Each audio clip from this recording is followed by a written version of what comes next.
Alright. Well, this has been a season of firsts. Earlier this winter, when I was working on that white combine to get it going, I tore a starter apart for the first time to put it back, or to fix the Bendix in it. And then working on this 55, I did an injection pump for the first time. Now I'm going to tear a generator apart for the first time and see what happens. And if you're ever worried about tearing something apart because it's broke and you're nervous about it, just remember, if it's already fucked up, you can't fuck it up any worse. There's no reason to try not try tearing it apart. And if you can't get it back together, there's always an expert out there somewhere that can put it back together. So I can always take this down to the generator shop with a pile of parts to say, here, I tried. That's my philosophy anyway. But there is, and I don't know if you'll be able to hear it, because it was a lot more pronounced when I was on the tractor. Now that it's off the tractor, you can't really tell. If I can find it. Right? Where's it at? Right there, right about there, there's a drag. And it feels kind of like the armature is smacking the field windings for some reason. So we'll see what we find in there. And quick generator overview. You got this big screw here and this big screw here. Those hold in your two field winding halves. And then obviously the armature and windings go through the center, and that's what actually rotates. And then this wire hooks to the field windings. This wire hooks to your armature brushes, which you'll see better, but those are right here on the back, and those actually rub on the armature. And obviously this is your voltage regulator. And when this thing starts spinning and doing its thing, it creates a magnetic field which starts moving electrons, which obviously creates a current. And then there's two magnetic coils in your generator, or in your regulator. One's a cutout, and then one is a cutout that when the generator stops creating electricity, disconnects the battery from the system so that the battery doesn't drain back through the generator. And the other one is your regulator coil, which uses a magnetic field to modulate a spring-loaded contact, and the point gap on that contact determines how hard the generator is going to charge. And that's adjustable by spring tension. So yeah, general generator overview. I'm no expert, but I know enough to be dangerous. And my fingers might have just been in the screen. Hopefully not, but anyway, gotta pop these two bolts off the back that hold the body together, and it should come apart, hopefully. Like I say, first time taking a generator apart, this is gonna be interesting. Well, here goes nothing.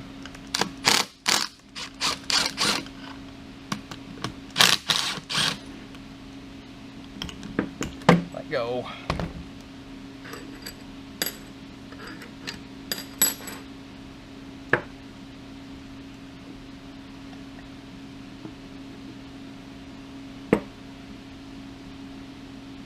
Well, I think I can see the problem already. I don't know how well you'll be able to see it, but the rear fucking bushing is shot. And the armature shaft is shot. What the fuck?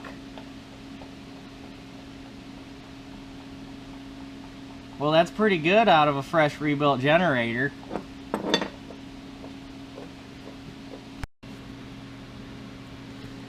That's not supposed to be like that. What the fuck? It's like they didn't have the bushing machine to the right size or some stupid shit. What the hell?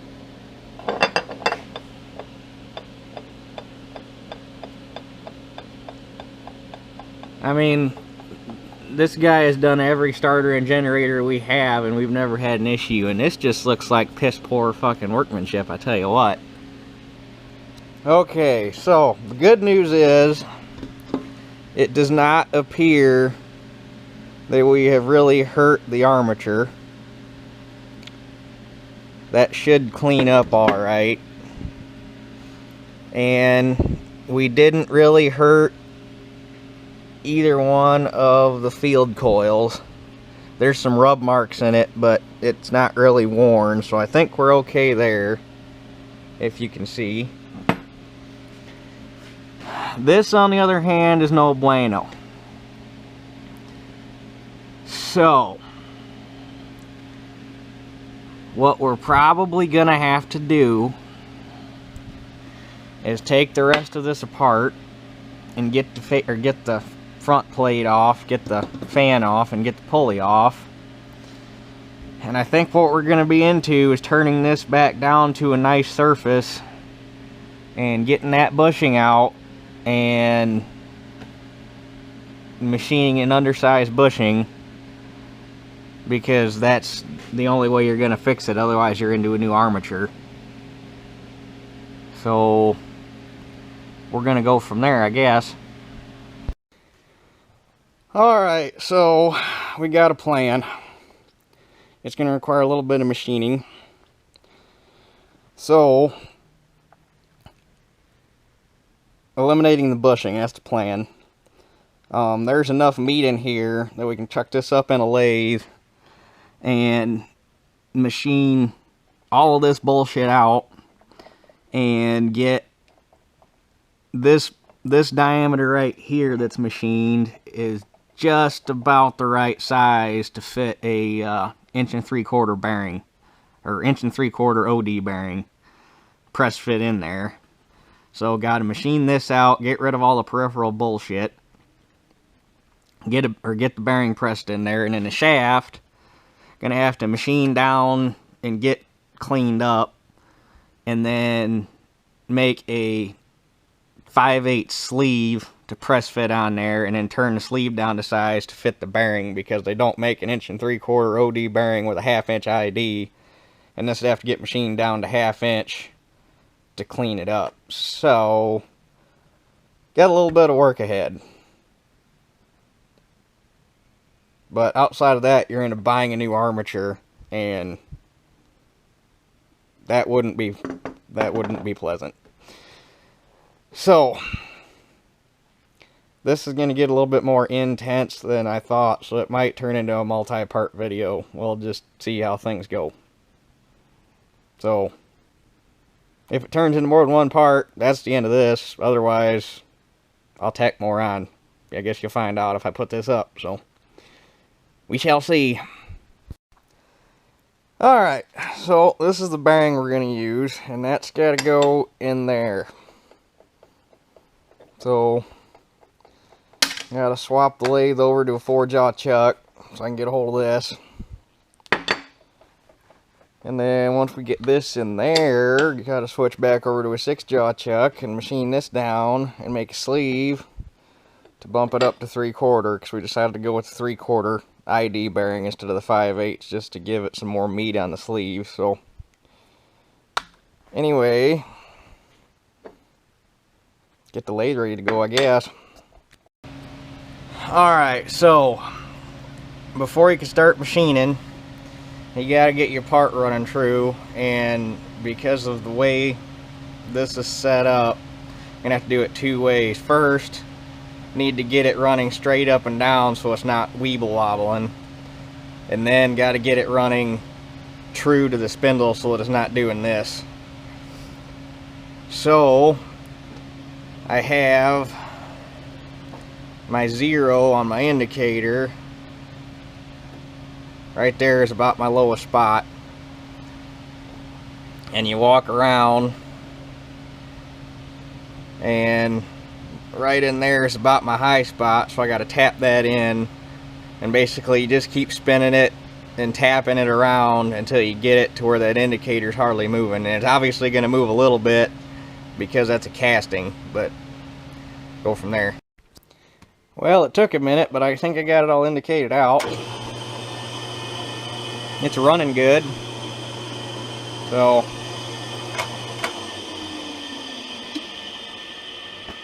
First things first, gotta go in and hog this out, then I can go in and bore it to fit the bearing.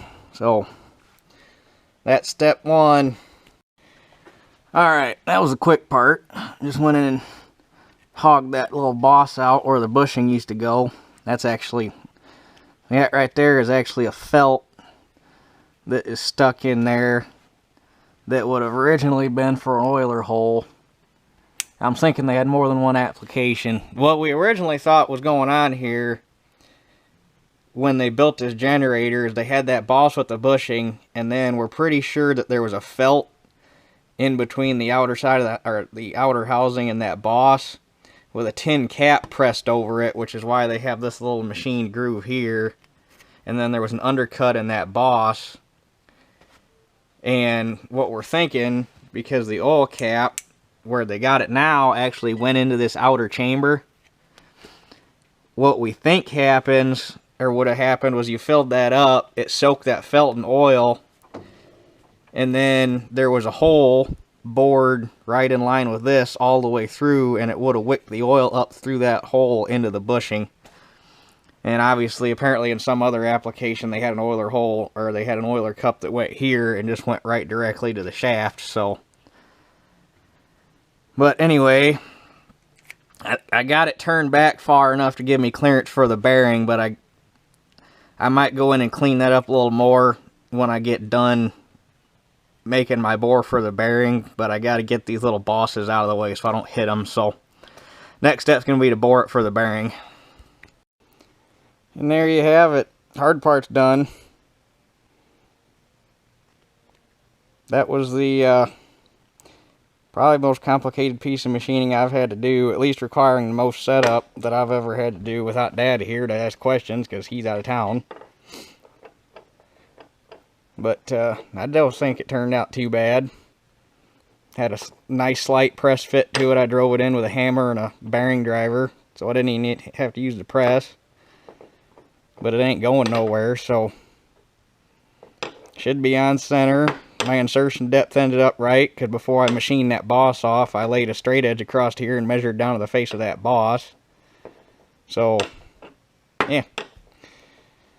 Then tomorrow, all I gotta do is machine that down to something resembling round again, and make a bushing, or a sleeve to press on there that'll fit inside that bearing, and we can put a generator back together. So, and sorry I didn't show much machining work on this with the having to have the tool inside and working out and shit. You probably wouldn't have seen anything anyway other than chips flying. So I'll get some turning when I do the armature shaft, because that's all external. So anyway, we will catch y'all in the morning.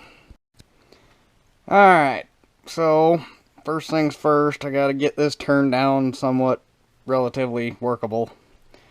I already got everything all indicated in and I'm set up, and hopefully I got a lot of real tight workspace in here, and I tried my best to find a tool that's gonna fit, and hopefully I can get it all turned down, because my quill support's in the way. So, well, kinda in the way. I think I got room. We'll find out. So, nothing to it but to do it. Alright, let's see how it turns out putting you up there.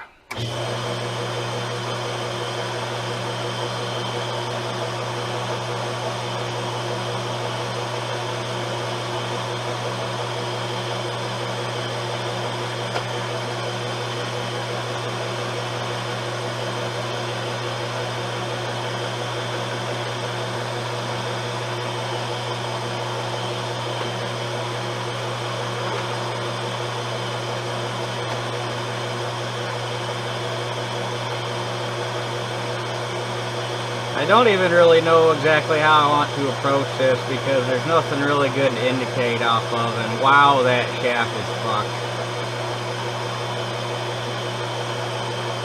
Am I gonna get anything else or no? Nope.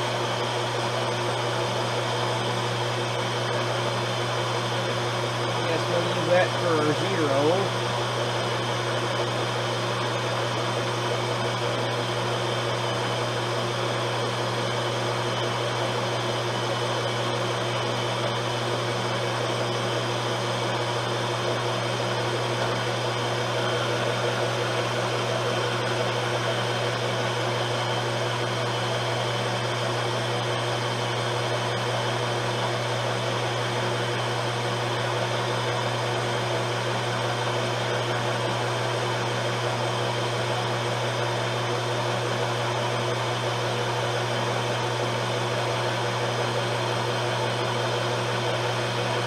That's bad.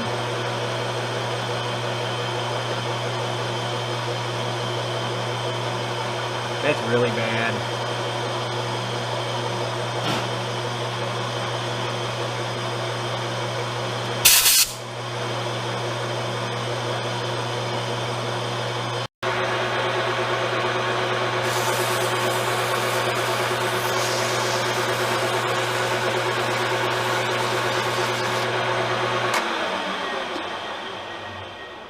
I'm impressed. That actually cleaned up pretty good.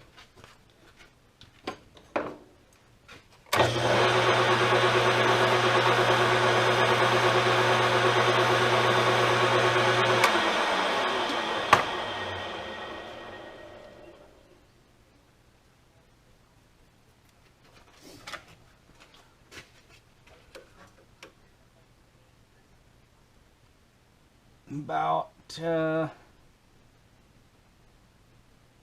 505, which is going to be enough to give me a little bit of a press. It's actually going to give me a fair bit of press fit on the sleeve, which is going to make sure nothing comes flying apart in there. Alright, there's my sleeve. I just really roughed in the OD. I ran it down to about 800. And the bearing measures about 745, 746-ish. So the bearing's not quite 3/4. And I reamed the hole out to 500. So I drilled it 31/64. And then ran a 1/2-inch reamer through it, which if I ran a 1/2-inch drill through there, the hole would actually have ended up bigger than 1/2 inch, because drills don't actually, they wobble and do weird shit because of the way the chips flow through them. So they'll get you close, but if you need to make a hole that is exactly on size, you run a reamer through it. So next thing I gotta do is heat this up and get it on there. Fun. Well, sleeve's on. I had to chuck the armature back up in the lathe and take just a hair off that shaft. I ended up taking it down to about 502. I probably could have got it on as tight as it was, but it would have been a little bit more challenging. I got it hot once and started it and didn't like it, so I got it back off and I turned it a little bit, and that time pretty much, well, it fell halfway back on, and then the armature started to suck heat and it swelled up and it stuck, so I was able to tap it on most of the way with a hammer, and then I had to take it down to the press and give it a little bit of a nudge to finish it, but it ain't going nowhere, that's for sure. So gotta let that cool down back to ambient temperature so I can start turning on it. And last thing I gotta do is make that fit the bearing, and should be good to put it back together and hope it charges. Well, got her turned down to size and got a decent slip fit on the bearing. I probably should have stopped about a thou ahead of time. It's a little looser than what I would have liked it, but it still bites, so get it all assembled, it should be fine. I mean, you gotta work to get it off. So yeah, should be good to throw her back together and put it on the tractor and see if it still charges. I don't see why it shouldn't once you get the, because it quit charging because the armature was rubbing up against that field coil right there, that field winding right there, which would have grounded everything out so it wouldn't charge. So you get the air gap back, ain't no reason why it shouldn't charge, so we shall see. Alright, so on the frame of the generator they got this pin, which is supposed to line up with that hole. So you slide her together like so.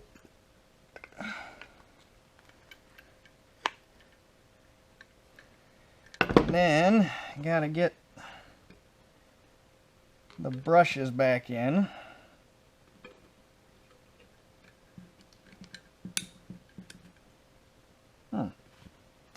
or exactly how you do that.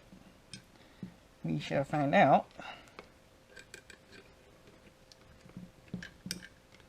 Can't get both fingers in there. How about a finger and a tiny screwdriver?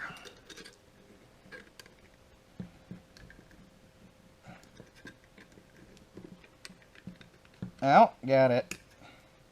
It's one. Try to get it where you guys can still see what the hell I'm doing in here.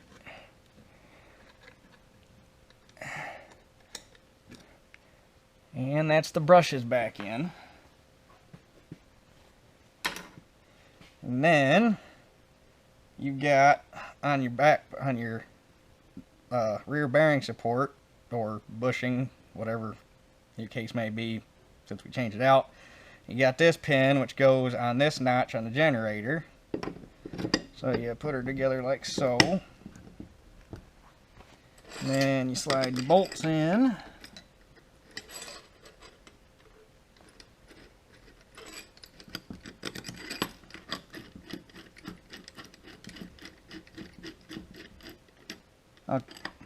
Oh, it'd help if I hit the damn hole, huh? And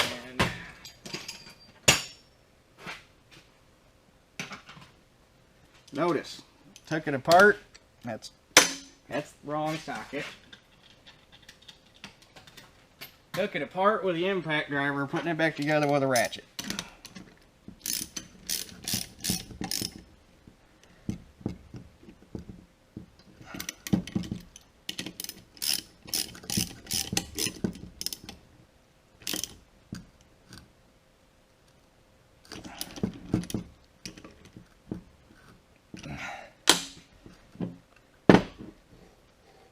No more grindy. And then you got a spacer that, guess you're looking down. You got a spacer that goes there.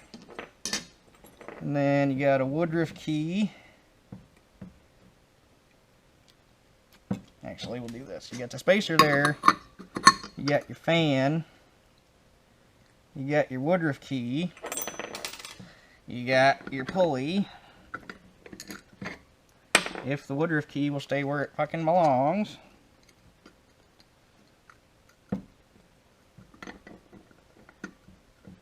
That's a really shallow keyway and you can't really see. Come on, you little bastard. Like trying to wrestle a pool noodle. Come on. Gotcha. Then your lock washer and your nut. And that's fine to run on with an impact because you're not going to hurt it. So do that and throw it back on the tractor. Well, it's back on. Wire hooked up, battery's hooked up. It's going to be the moment of truth. Plus, I'm kind of curious to see how well she starts now that I got all the fucking fuel leaks fixed.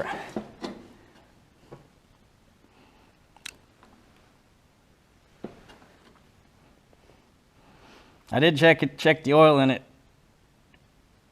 I think it was actually the day I took the generator, so 2 days ago. And still wasn't any fuel in it, so that's always good.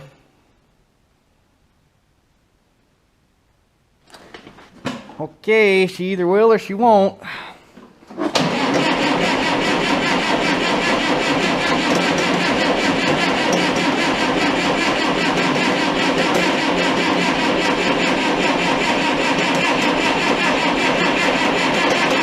Come on.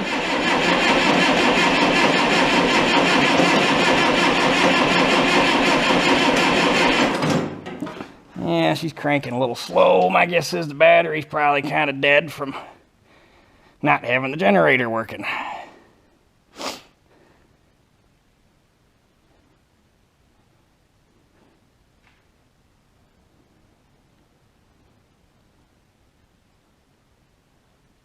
Plus these preheaters draw quite a bit of juice.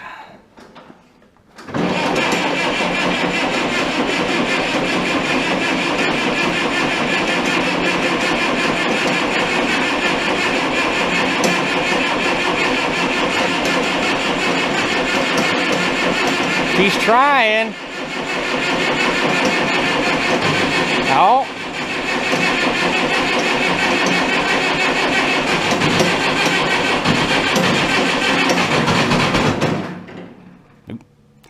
Should have kept going.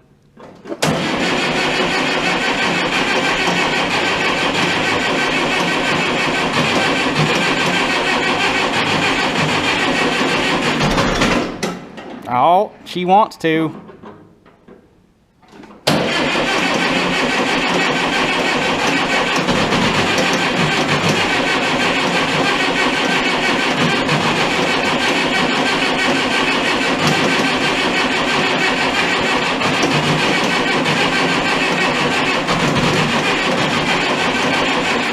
Wow. Alright, give me a minute. I swear to God, this thing still hasn't got over being camera shy. I shut the camera off, ran the glow plug for 15 seconds, hit it, it rolled over twice and fired up. Swear to God, it doesn't like being on camera.